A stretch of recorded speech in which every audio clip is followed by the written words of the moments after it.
Good morning and welcome to the Crafty Canary for your tip on Tuesday. Today we're going to make some baby burp cloths. Now these are really great to give as gifts when you have a family member or a friend who's having a baby. And normally I make them 10 by 18 out of a piece of flannel or a piece of cotton, and then put a little bit of an absorbent layer in between. And then on the back, I use some sort of soft and minky fabric. And that way, when the mother puts it on her shoulder, it kind of stays. It's soft for the baby, it's soft for the mom, and it doesn't pull off quite so easily as if it were some more silky type fabric. So what I've done this time though, instead of one piece of fabric, I've used several to make this. And what this unique thing is my niece had a baby and my mother-in-law is a quilter and made her a quilt. And my mother-in-law sent me pieces that she had left over from the fabric from the quilt. So what I'm gonna do is piece some pieces together and make these burp cloths out of the same fabric that my mother-in-law made the quilt out of. So what she's done is sent me 12 different pieces, and the sizes are about 21.5 by 5. So they're not very big pieces of fabric. I'm gonna show them all to you here in a little bit, but small pieces. So that's why I had to piece them together. I had to do some math. So if you're doing this same kind of thing where you're piecing them together, you may have to do some math to kind of figure out how you can make a piece that eventually ends up to be 10 by 18 for your burp cloth. But let me get started and show you how I've done it. So here I have 8 of the pieces that my mother-in-law sent me, and the other 4 are in this burp cloth. But what I did was before I did anything, I laid them all out together and kind of figured out what colors would look best going together. Now they're all in one quilt, but I felt like these would look good for one burp cloth and these 4 would look good for another, kind of a green theme and a purple theme. And the other one is a little bit of a mix between the green and purple and some yellow. So I've put them together, so gotten them kind of where I know what I want to do. And then I bought myself some soft and minky fabric. So this is really nice and soft. This one is a little bit, it kind of goes everywhere. So my allergies kind of bother me when I work on this, but we'll live through it. And because these fabrics that my mother-in-law made the quilt out of are cotton and not flannel, they're not as absorbent. So I also got a little bit of extra white flannel, so that I'm going to put that as a layer in between so that it will be a little more absorbent, so that if the baby spits up or there's liquid there, that it's going to absorb better and not just kind of soak into the cotton fabric. So before we do anything, we've got to get these pieces so that they are made into one 10 by 18 piece. So let's work with the green ones. I'll do the purple ones at another time. And let's make sure that we can make these 10 by 18. Now, again, what I had to do was do some math. I know that these are about, they're not all exactly, but they're about 21.5 by 5 inches. And I need to make one piece that's 10 by 18. So what I'm gonna do, because I know I also have to have seam allowances, and I'm gonna use a 1/4 inch seam allowance. That seam allowance is gonna have to be taken from each side of the piece when I sew them together. So I'm gonna cut each strip 20 by 5 inches. Okay, so we're getting our resealable cutting mat here and our strip cutter and our rotary cutter. Now this is the way I'm going to do it. It's not how you have to do it. If you don't have these tools, you certainly don't have to do it this way. You can use the tools that I've showed you before, the carpenter's square, or even just a yardstick to make your 20 by 5 inch strips, or whatever strip you're needing to make, because yours may not work out the way mine has. But what I'm gonna do, and you may be asking, why are you doing it 20 by 5 when you need 10 by 18? This is gonna get me 2, but I'm gonna go ahead and do the cutting and get them all sewn together and then cut it in half, so then I'll have the 10 by 18. So to make this 20 by 5, I'm gonna first start with the 20 measurement. So I'm gonna put this on here and I'm gonna square it up and get it to 20. Now, these aren't exactly squarely cut, but we're gonna do the best we can to get them as square as we can. And I don't know can you see both sides of my measure? Yes, you can. So And this actually happens to be 20 inches wide. So that's what I need. So I'm going to start at the 0 and make my cut. And then go to the 20, make my cut. And now I have a strip that is 20 inches wide. Oh, we didn't get that cut all the way through. Got to grab my handy dandy scissors and just snip those little threads. And then we're going to make it fit 5 inches wide, long, whichever one you want to say. So we're going to put it, actually I'm going to double it. So I'm going to get my edges straight together. Get it folded at the top. I'm going to turn it over because it looks like my shorter sides are on this side, as you see, so that I don't miss the fact that I might not be cutting evenly there. So then I'm going to try to get it at 5 as best I can. Now this is going to be a little bit short. I don't know if you can see that or not, but it's not quite going all the way to 5 there. But I'm going to try to get it as much as I can on both sides to be 5. And again, it's not going to be completely 100% accurate, but it's going to be close enough. You know, and if you were doing this and you were just buying the fabric, you would not have to piece it together like I am. But if you wanted it to have kind of a quilt look and have different fabrics on each one, you could buy different fabrics, but you also could buy pieces that might not be quite so close. So what I'm going to do now is I'm going to cut each of those strips 20 by 5, and then I'll be right back with you.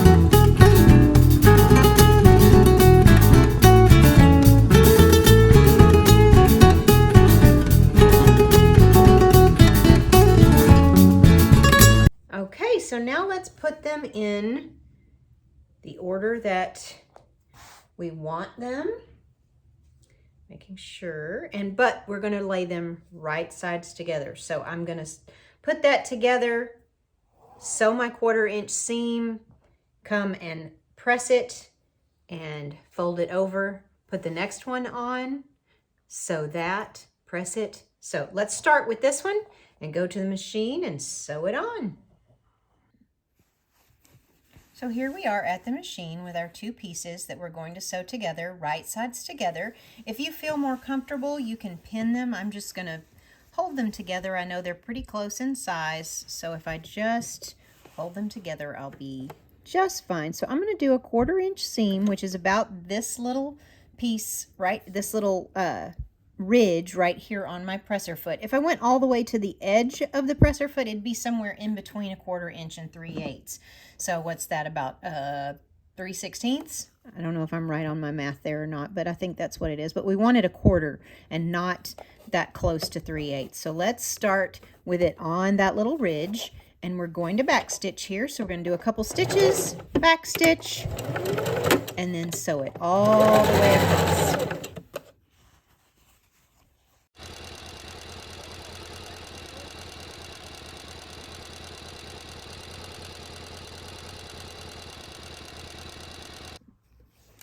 Okay, so we'll do the same thing for the other 2. So this does look kind of like the right side, but the right side is actually darker. So I do have it right sides together, and I went ahead and pinned so that I could keep them together a little better without having to stop so much while I'm sewing. And I do want to point out, we want to make sure that our stitch length is pretty small on this. So when you quilt, and when you're doing something like this that may have, you know, liquids getting on it, you want to keep a pretty small stitch so that things can't get inside of it too much.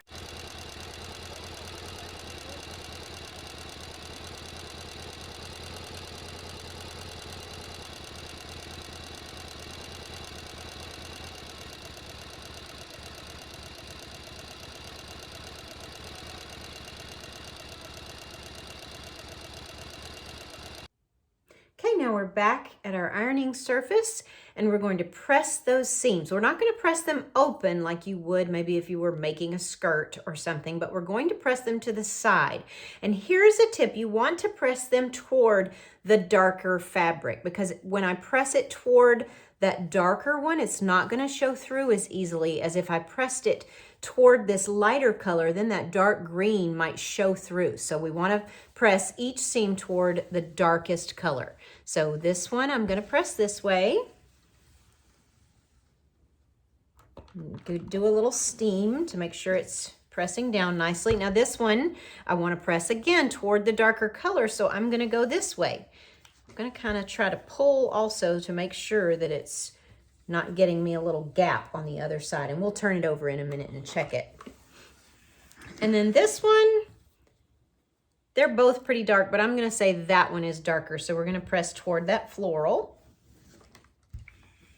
So we have them pressed in, you know, quite opposite directions than what we might normally if we didn't have to worry about that, but we do. We just want to be real careful that they're pressed toward the darker fabric. Now let's turn it over on the other side. Let me clip some threads I missed there, and make sure we don't have any kind of gaps that we might have ironed in it, and just kind of press it nicely that way, oops, and that way. And it looks like we've got a little bit of a ravelly edge caught in there, so we want to pull that or cut that out just really carefully so that you don't actually cut your burp cloth. There we go, that looks nice. So now our next step is going to be to cut that in half so that we have two that are 10 by 18. So let me get my cutting mat out and we'll do that. Okay, so here is my 20 by 18 rectangle, and I want to make it 10 by 18. But when I put my ruler, my cutting ruler over it, it doesn't go all the way to the top of those 18 inches. So I'm going to do like I did with the smaller strips, and I'm going to fold it in half, making sure that I've got all of my edges as even as possible. Let me pull that up so you can see the edges. So making sure that everything is as even as I can get it. Put this back over my fabric, and I'm going to line up my bottom line here with the bottom edge of my rectangle. Line up my 0 here and my 20 here. And I've noticed that I've got a little piece that did a tuck under there. I don't want to do that. I don't want that in there. Even though I'm not cutting anywhere near that, I still want to make sure everything is nice and straight and as matched up and even as possible. Then I'm going to cut right down the middle on this 10-inch line. And I've got a couple layers, so I'm gonna go over it about 20 times.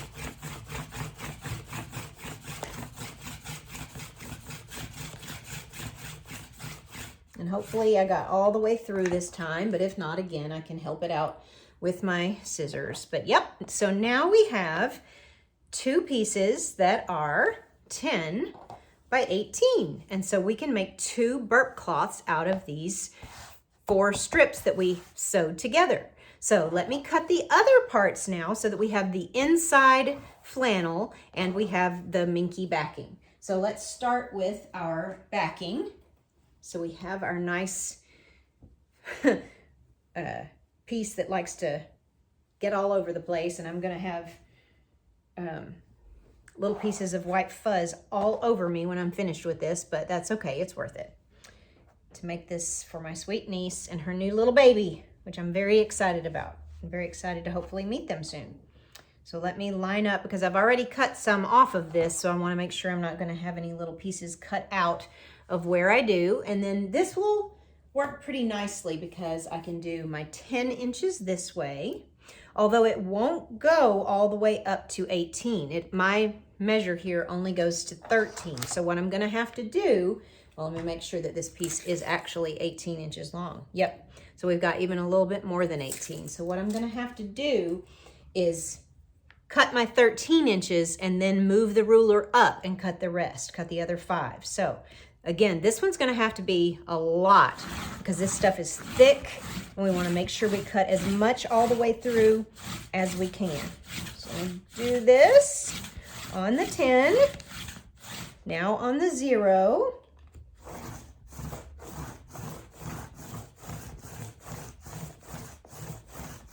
And we're cutting, I've got it doubled, so I am cutting through 2 layers.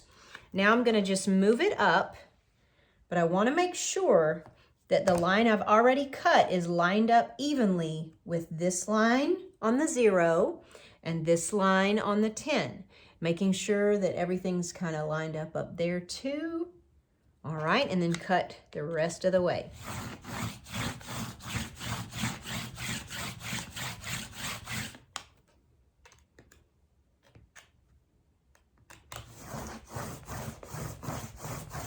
And if you're using a rotary cutter, that's hard to say, please be really careful and do not cut your fingers. I've never done it, but I'm always a little bit afraid that I will. So be careful, keep your fingers out of the way. Okay, I don't know if we've gotten all the way through. We did, look at there, I can't believe I did that. Let's try this side, and it worked. All right, now let me get this extra out of the way and turn it the other way to make sure that we get it 18. Now, I will also tell you, this stuff likes to stretch. So this is not the easiest, most accurate fabric that you've ever worked with, I promise. It's kind of annoying, and it slips around a lot, but you just have to kind of stretch and pull and get it to where it needs to be, and it'll work. So now we're cutting on the 18 and the 0. Make sure I get my arm out of the way. Sorry for the shaky table. And did we get it all the way through? We did. Yay. Oh, not there. One little spot at the edge. I always seem to kind of miss the edge. Okay, now look at what a mess my table is. Whoo, that fuzzy stuff is awful. And I don't know if I've shown you this tip before, but the way I like to get this at least a little bit cleaned off, again, I apologize for the shaky table, is to use my lint roller. And this stuff just gets everywhere, so I have to do this several times to get it clean.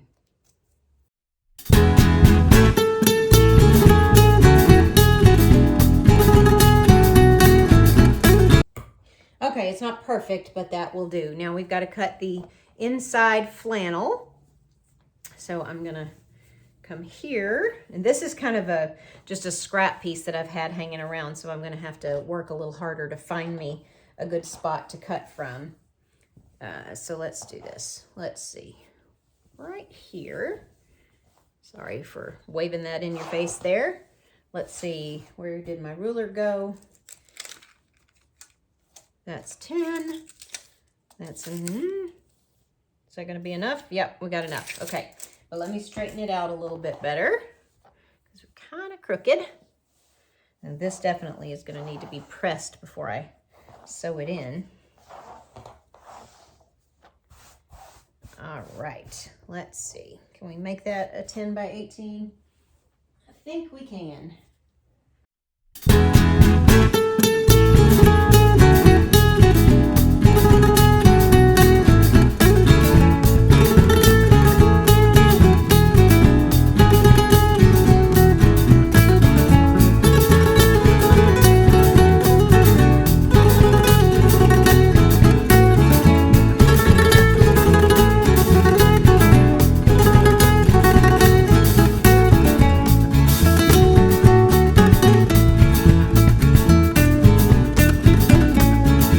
So now we have our 2 pieces of flannel, our 2 pieces of minky, our 2 pieces of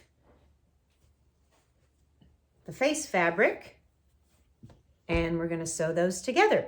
Let me press my flannel, and then I'll show you how I put them together to make sure that we have the flannel on the inside, because as you may know, it's easy to get things mixed up, and I have done it before where I've accidentally sewn the flannel to the outside. So let me get that pressed, and I'll be right back. We're going to start with our minky, and it is right side up. Then we're going to take our face fabric, the one with the different pieces sewn together, but if you're doing it without quilting it, if you're doing it with one piece, you've got one piece that's 10 by 18, and we're going to put that right sides together. So put it as the edges as even and close together as you can get them. Try to get some of the little pieces off. It's going to be everywhere though. Any of these minky fabrics tend to do this. This one just tends to be a really excessive one. Then I'm going to put the flannel piece on top of the wrong side of the face fabric. So now when I go to the machine, I'm going to sew it together, leaving an opening so that I can turn it. So all three pieces will be sewn together, and then we'll have an opening where we can turn it right side out. So let's pin it together, and then we'll go to the machine and sew it.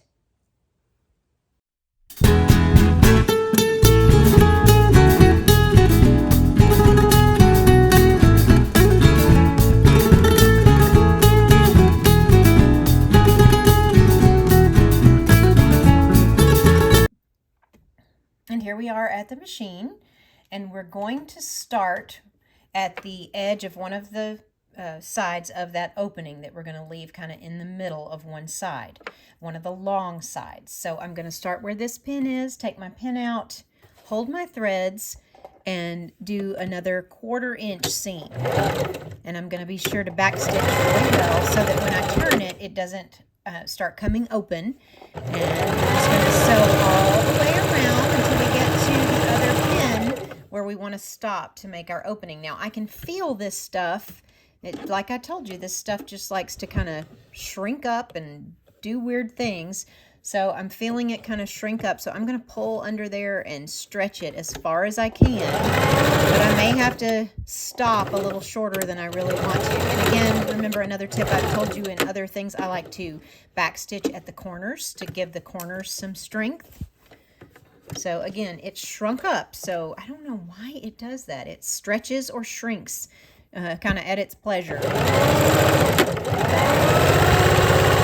can kind of feel where the edge of the, see how it shrunk up? I can kind of feel with my fingers where the edge of that is. So I'm trying to keep the 1/4 inch there at that edge. And hopefully we don't end up having a whole big extra on the other side.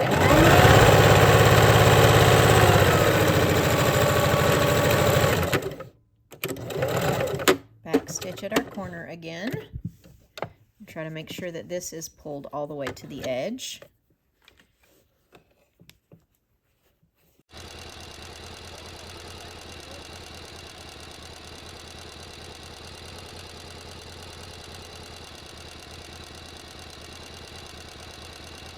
And we are going to have a little extra on this edge. I don't know why, again, that it does that. I may have just not had it pinned quite as even as I thought I did.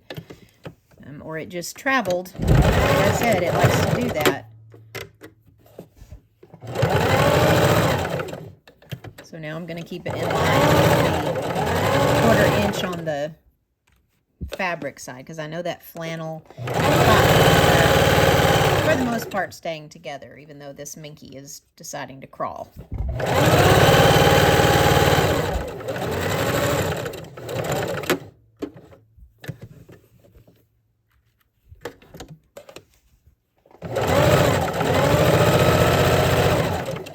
Now we're coming back around to our pin to leave that opening. And I've left a pretty good size opening. Here, I'll show you.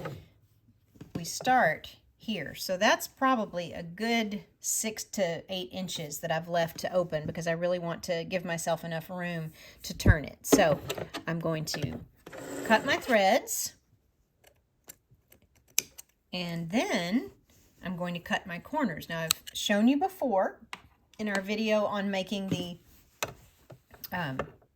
bowl cozies that we want to make sure to cut our corners. Let's go ahead and go back to the cutting table to do that, because I'm also going to need to trim up these places where it didn't stay even. Okay, so if you'll notice, I have some excess of the minky fabric sticking out here, so I need to trim that. Let me turn it so it's easier for me to see and cut. So I'm trimming that off. It just kind of disintegrates when you trim such a small piece too. Okay, get those little scraps out of the way. And then on the other side where We might have had a little bit of our other fabric sticking over. I want to make sure I caught everything too. So kind of check yourself and make sure everything was caught. This one's not going to be this exact size that I really like them to be. It's going to be a little bit smaller because I lost that, but that's okay. So now let's go back to this side because we can see the stitching a little better. We're going to cut the corners. So I know it's kind of far away and maybe hard to see, but I want to not cut into that corner, but cut off the corner. Let's do the same thing for all 4. Trimming off that corner. We don't want to cut the corner because then we'll have a hole in the corner when we turn it. All right, now we'll find our opening, which is right here, and I want to put my hand in between it and make sure I'm going between the minky layer and the cotton layer, not accidentally going between the flannel and the cotton layer. So right where the right sides are, and pull that through. And turn it right side out. Try to kind of, with your fingers, poke those corners out. I've got a thread caught in there. And now we're going to need our corner turning tool to help us get those corners a little better. And again, like I showed you in my last video on the making the bowl cozy, you can use several different things. You can use what I like to use, which is basically a stuffing stick that comes with the stuffing that you buy when you buy stuffing to stuff like a stuffed animal or a pillow, or you can use a knitting needle, or you can use the end of your scissors. The knitting needle and scissors are sharp and pointy, so they can actually poke a hole in your corner, which you do not want. So I like to use this stuffing tool to turn my corners. Now that one is not doing a very good job. I don't know if you can tell, but the corner's not getting very straight. So I am going to take the knitting needle and I'm going to make sure I'm in between the cotton and the flannel, but I've got to be super careful so I don't poke a hole in that corner. And I have done it before, believe you me. So I want to be really, really careful here. Get the corner out as best I can and not poke a hole. That's as far as I'm going to go because I have such a tendency to poke holes. I'm not going to go any further. It may not be perfectly square, but that's okay. I know I keep getting out of the shot there. I'm sorry. Get that corner. So do that on all 4 of your corners. Okay, now on this, because of that minky, I am not going to press this with the iron because that iron will really mess up that nice soft minky fabric. That's why you want to make sure all your layers are nice and ironed before you sew them together. Of course, the minky's not going to need it and you don't want to do it because it will hurt it. So we're going to make sure that these ends that we left open are turned under, and we're going to pin that. And much like our bowl cozy, we're going to go back to the machine and we're going to top stitch, you know, maybe even less than 1/8 of an inch from the edge, just a top stitch to make sure that that opening gets closed. And then it's going to kind of even press this so that it's nice and flat. And we have a nice edge seam around the whole edge. What I'm also going to do when I'm at the machine is I'm going to stitch in the ditch.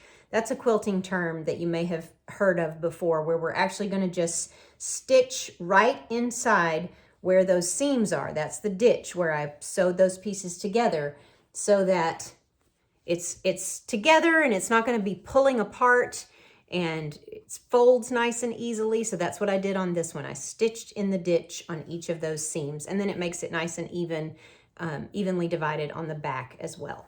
So let's go to the machine and finish that out.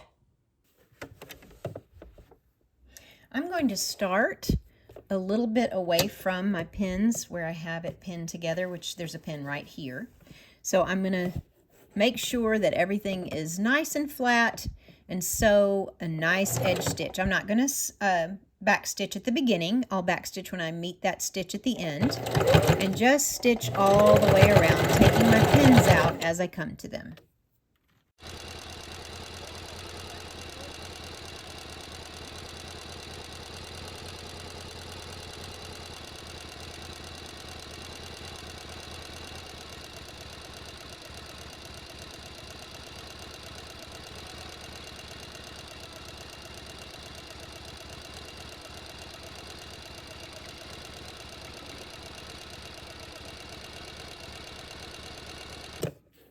And all right, I'm coming back to the beginning, so getting those threads out of the way. And coming to meet my stitch, so over the end and back stitch.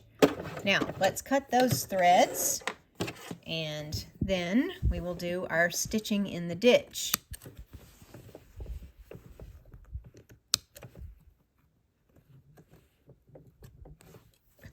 Not doing very well cutting here today, am I? Okay, so now let's start at one side, one end, and come to your seam and try to get your needle right over that seam.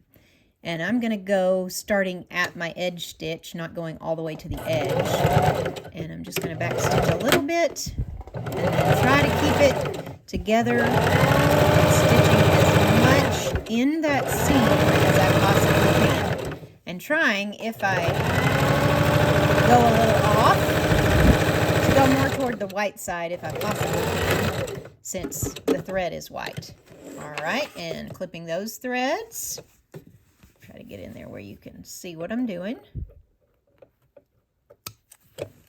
Only problem is when you can see what I'm doing, I can't see what I'm doing, especially with my aging eyes. All right, now we're going to go to the middle one and do the same thing. Again, trying to stay in that seam, in that ditch, as much as possible, and trying, not doing a very good job of it, trying to err on the side of the white piece.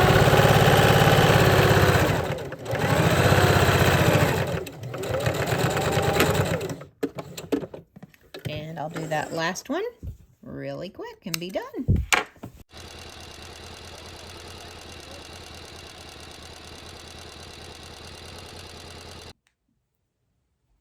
So here it is finished. So we've got our edge stitch all the way around the edge, and each one of these sewn in the ditch so that it is sewn together, quilted on both sides, and can be folded nicely like this and used for a sweet little baby. So let me show you what it looks like all together.